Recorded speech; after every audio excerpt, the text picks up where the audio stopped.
Yesterday, I said that tomorrow is the 50th anniversary of John F. Kennedy's assassination in November 22nd, 1963. We talked a little bit about a new poll that says 61% of Americans do not believe the official single-shooter Lee Harvey Oswald assassination story. I invited comments. We got a bunch. I got a bunch of voicemails. Here's some highlights from some of the voicemails we got. Let's take a listen, Lewis, if we may. I was 9 years old when it occurred. I lived in the Deep South. My father was a district attorney, staunch Republican, racist, avid Kennedy hater, and yet he believed it was always more than one shooter. It just didn't make sense otherwise.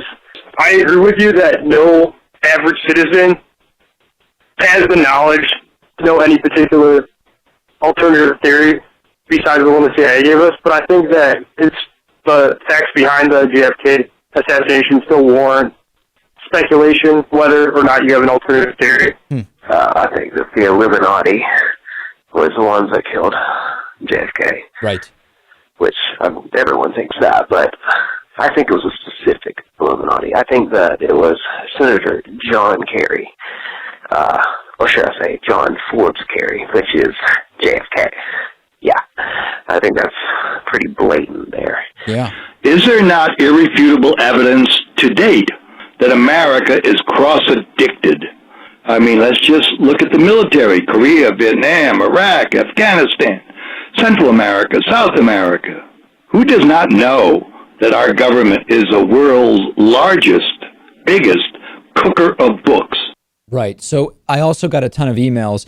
Anytime you ask for feedback about conspiracy theories, you will get 3 or 4 page emails from people, so I've had to cut some of them down. Don said, being an ex-Marine who qualified on the firing range, I have no problem accepting the fact that the 3 rounds involved with the JFK assassination were fired in 8.3 seconds, nor do I have a problem with accepting the fact that the longest shot was 88 yards. It has been my experience that people who deny these facts have little or no experience with rifles.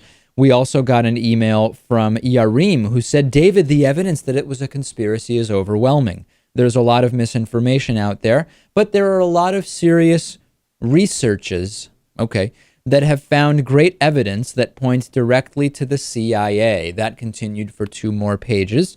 John said, to reduce the case for a conspiracy into a soundbite would be ill-advised, irresponsible, and frankly impossible. You need to study it for yourself, read books pro and con, and decide for yourself. I've studied it for over 40 years and can say I believe beyond a reasonable doubt that JFK was murdered by the CIA using the mafia, who also wanted him dead. That continued for about another page.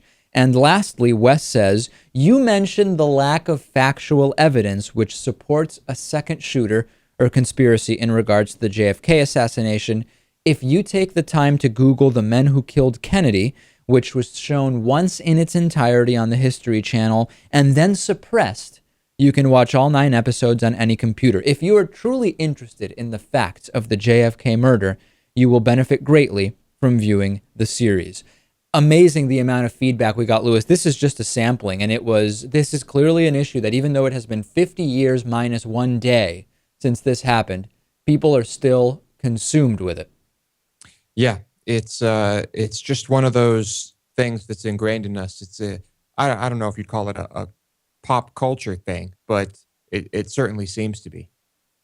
No question about it. And we will see what the next 50 years bring with regards to shedding light on the John F. Kennedy assassination. Will we ever get to a point where we say this is the true story versus the official story, the story that's been suppressed, etc.? We will continue to follow it. 50 years down, 50 to go maybe. We will see.